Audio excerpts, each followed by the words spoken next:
certainly the Paul George who played 74 games last year, who had the best shooting year of his career, averaged 23 points.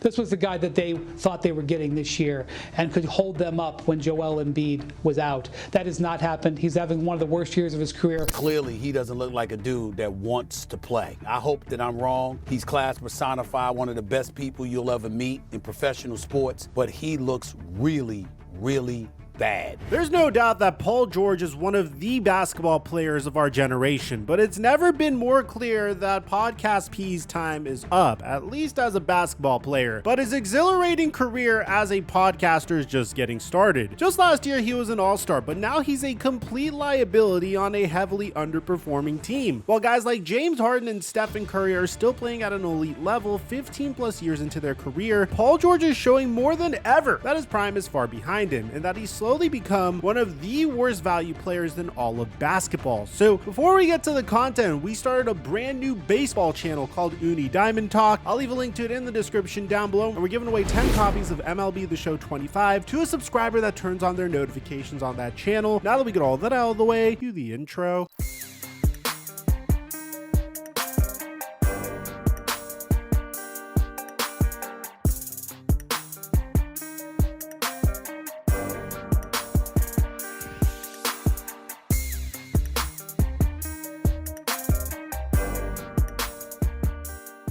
Mic check 1 2 1 2. What's going on, everybody? After what seemed like yet another guaranteed all-star appearance with the Los Angeles Clippers from Paul George in 2024, he would hit the free agent market, testing free agency for the first time in his 14-year NBA career. And he wouldn't be testing it for long, because just a week after free agency opened, George would agree to a 4-year, $212 million max contract with the Philadelphia 76ers, with $176 million of that money being guaranteed upon signing. And if we're being completely honest, at the time, it did make some sense. But if you really did a deep dive, then you could have said that this was going to come all along. I mean, if you take a look at Paul George's tenure with the Los Angeles Clippers, ever since the Los Angeles Clippers got fleeced in the Paul George trade with the OKC Thunder, Paul George played 48 games in his first season with the Clippers, 54 games in his second season with the Clippers, 31 games in his third season with the Clippers, 56 games in his fourth season with the Clippers, and oh, look at that! When he's on a contract year, he plays in 74 games. Not only that, but he also has his best field goal percentage of his entire career. Almost as if he's trying to convince the NBA that he is aging like a fine bottle of vino. And to be honest, there is a very legitimate argument to be made for that. Shooting 41% from 3 while averaging 8 3-point attempts per game, while still being an all-star, having a 3.3 value over replacement player, a 3.2 box plus minus, positive offensive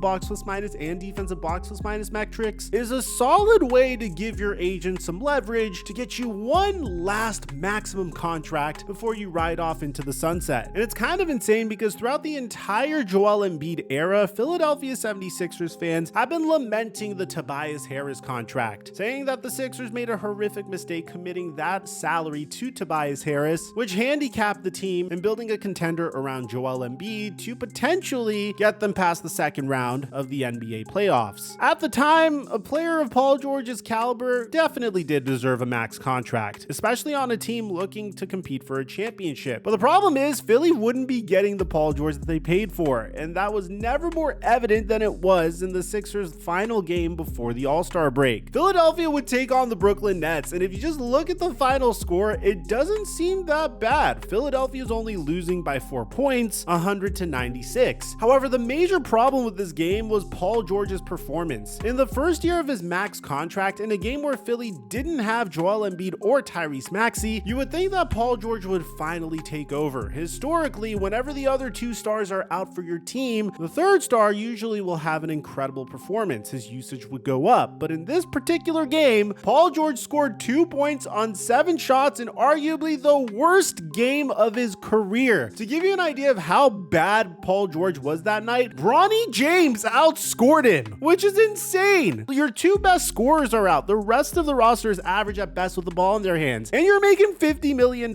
You should be able to take over a game and beat a Nets team that's fighting for Cooper Flag this season. The thing is, though, he doesn't have to take over. All he had to do was not score 2 points, and they lost by 4. They lost this game because Paul George is an absolute disgrace. They didn't lose the game because Tyrese Maxey and Joel Embiid didn't play. They didn't lose the game because they weren't as talented, even with young guys out there. They didn't lose the game primarily because Nick Nurse didn't play enough guys and didn't play the right rotations. This was beyond sad to watch. Paul George looked less competitive than ever, missing shot after shot that he would make the majority of the time in years past. I mean, he completely shot Philly out of this game, breaking 3 after 3, including a snatchback that left him wide open. And stars do have off nights from the field, but it wasn't even just that. He was committing completely careless turnovers, throwing the ball over his teammates' heads, and acting like he never picked up a basketball before when a double team came his way. This was the worst game of the season for Paul George, and the guy still went on vacation a few days later. I mean, look at this. Does this look like a man that's concerned about his basketball career? Does it look like an individual that's frustrated with the fact that he is single-handedly tanking a contending team outside of the play-in? Doesn't really look like it. Still, this game may have been his worst as a Sixer, but the fact that it isn't by a large margin is a major concern. Over his last 5 games since returning from an injury, George is averaging a whopping 10.2 points on less than 40% shooting from the field, and Philadelphia is losing each and every one of those 5 games. And it's not like his season numbers are any better. In his first year of his max contract, 34-year-old Paul George is averaging 16 points, 5.3 rebounds, and 4.3 assists per game on 43% shooting from the field and 36% shooting from beyond the arc. These are the worst numbers he's put up since his second year in the league when he was just 21 years old and was playing next to a prime Danny Granger. His focus isn't 100% on basketball, but at the very minimum, he's making a lot of people money on Prize Picks. I mean, those Paul George unders are practically guaranteed at this point, which reminds me, we've been on an amazing streak on Prize Picks, making $400 off of our last 3 picks, which proves that my data analysis model works. Sign up for Prize Picks using my promo code microphone to get $50 when you make a play of $5, and follow my Instagram at TheFlightMike to see my plays. I also give away additional plays on patreon.com/microphone, and thank you Prize Picks for the sponsor. I think it's a legit banger. It's in every locker room. I know LeVar like, yes, I told you. He's better than Jay-Z. We just needed time to see it. It's rough, and it's an even worse look considering that just before the season started, Norman Powell called losing Paul George addition by subtraction, and now that statement holds true more than ever. The Clippers went into the All-Star break with a 31-23 record, and while they're having a worse season than they did last year, they're still currently in the playoffs, and that's without Kawhi Leonard for most of the season. Norman Powell is a huge reason why. He's been outperforming Paul George all season long, but especially as of late. Over his last 4 games, Paul George has 42 total points. In Powell's last game, he scored 41 alone. Somehow, Paul George is even being outperformed by Bronny James in 30 fewer minutes, and even Kai Cenat of all people had more points than him in their last quote-unquote NBA game. Now, some fans would mention that Paul George may have been playing with an injury. He's been doing everything that he can to be on the court, though, and to try to be available. I'm told it's to the point where he has gotten injections to play and compete over the last 4 or 5 games. Now, that's something that players do come playoff time, not necessarily in the regular season. So you could use the fact that he's literally been using injections to play as an excuse as to why he's been utter garbage. But I won't. You're being paid $200+ million to score more than 10 points per game, and you can't. And the worst part is, this contract is backloaded. He's set to make $56 million in his age 37 season. And it's not like Philadelphia can just get out of that. They guaranteed him $176 million.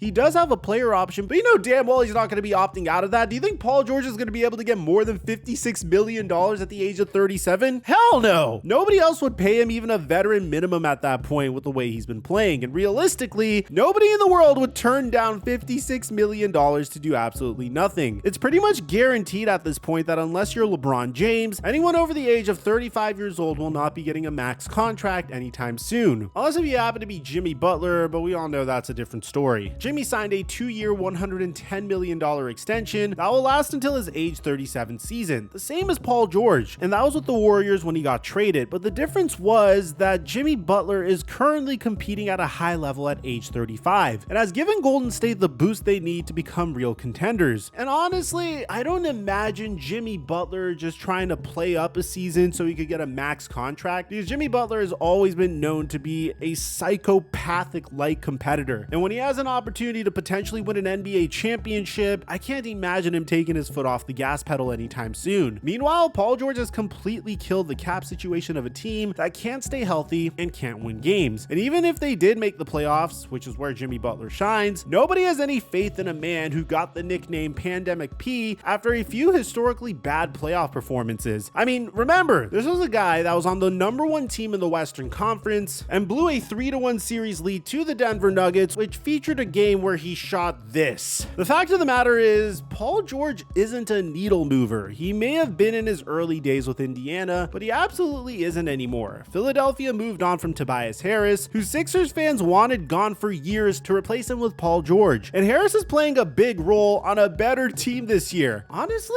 you can't make this stuff up. Who would have thought that Tobias Harris would go to the Pistons and perform better on the Pistons than he would on the Sixers and elevate the Pistons to a better team than the Philadelphia 76ers currently are? Philly messed up by choosing Tobias Harris over Jimmy Butler, and they tried to right that wrong by pairing a 9-time All-Star, potential Hall of Fame player in Paul George with Joel Embiid and Tyrese Maxey in their primes. But the truth is, they'd be in the same spot right now if they still employed Tobias Harris. Paul George, you have to elevate your game. The Clippers let you walk. They didn't care. Matter of fact, they're in the thick of things. They're doing just fine without you. You were bought over to move the needle in some type of fashion. And he's not doing that, Shams. And that's why the future of Philadelphia 76ers basketball is so interesting. Because on one hand, you have incredible drafting by this front office. They selected Tyrese Maxey a few years ago, and Jared McCain, despite his cheesy TikToks, is incredible when he's on the court. It looks like they're ready to take over and lead this team to success. But on the other hand, you have Paul George and his brutal contract, on top of never knowing when Joel Embiid will play. On paper, this team has enough talent to win it all. They even have veterans like Kyle Lowry with championship experience. But the 76ers currently sit at 20-34, which isn't even good enough for a play-in spot. So talking about how they can win a championship is redundant. If this team were healthy, with Embiid and McCain playing as many games as possible, I don't think this team would be anywhere higher than the 8th seed. And with the way George is regressing and the health and realistically the playoff resume of an already 30-year-old Joel Embiid looking worse than ever, it's looking more and more like the 76ers championship window is closed for good. The best possible thing for the 76ers might not even be possible, but they need to offload Paul George's contract before it gets too late. I highly doubt there's any chance that this will happen, at least not until 2027, when his contract reaches his last and most expensive year. But as long as Paul George is making $50 million as a Philadelphia 76er, this team has no shot of winning. Now, if 2019 Paul George miraculously makes a comeback and makes me bite my tongue, they have a shot. But 2025 Paul George is clearly not the answer. Not even close. He's a complete offensive liability. Isn't the defender he was a decade ago, let alone last year, and is simply just taking away shots that could be taken by Tyrese Maxey. Maxey is clearly the team's franchise cornerstone, and he's the player that the Sixers should build around. But by the time Paul George's contract expires, they'll still be paying a 35-year-old Joel Embiid $70 million to play about 20 games. Once that final year is up, Tyrese Maxey will be a 29-year-old pending free agent, who in all honesty could be on another team at that point after requesting out of that horrible situation. However, if Daryl Morey is somehow able to package Paul George with a pick or maybe a young asset and get anyone back who can make a positive impact for this team, Philadelphia could be right back at the top of the East. Joel Embiid is still one of the best players in the league when he's healthy, and they still have the potential to make the NBA Finals under him if 1, he steps up when it matters, and 2, Paul George isn't on this team. At this rate, he's going to be getting paid $56 million to ride their bench for 82 games in 3 seasons. Philly messed up big time signing Paul George, and unless a miracle happens, it's only going to get worse from here. I'm sorry, Sixers fans. But you know who's a player that's starting to break out? After 6 years, Bol Bol is finally breaking out for the Phoenix Suns. We have a completely separate video on his breakout, and I'll leave it in the end screen to meet you guys there. Aside from that, I'm your boy Mike, and I'm dropping our mic until our next upload.